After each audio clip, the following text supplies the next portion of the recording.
পদ্মশ্রী পুরস্কার ২৬শে জানুয়ারি প্রজাতন্ত্র দিবসের দিন রাষ্ট্রপতি দ্রৌপদী মুর্মু ২০২৪ সালের পদ্মশ্রী পুরস্কার প্রাপকদের নাম ঘোষণা করলেন।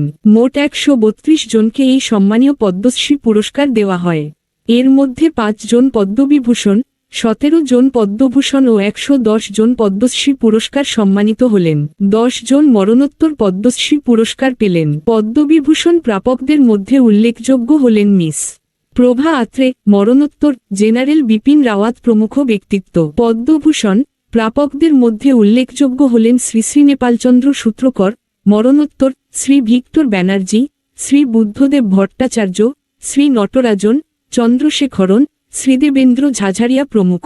পশ্চিমবঙ্গ থেকে পদ্মশ্রী পুরস্কার প্রাপকদের মধ্যে অন্যতম হলেন গীতা রায়বর্মন, তাকদিরা বেগম, নারায়ণ চক্রবর্তী, রতন কাহার, দুঃখু মাঝি, সনাতন রুদ্রপাল, একলব্য শর্মা, সংঘমিত্রা বন্দ্যোপাধ্যায়, শ্রী প্রমোদ ভগত, আচার্যা চন্দনাজি, গায়ক সোনু নিগম এবং Olympic gold medallist Neeraj Chopra প্রভৃতি ব্যক্তিত্বরা।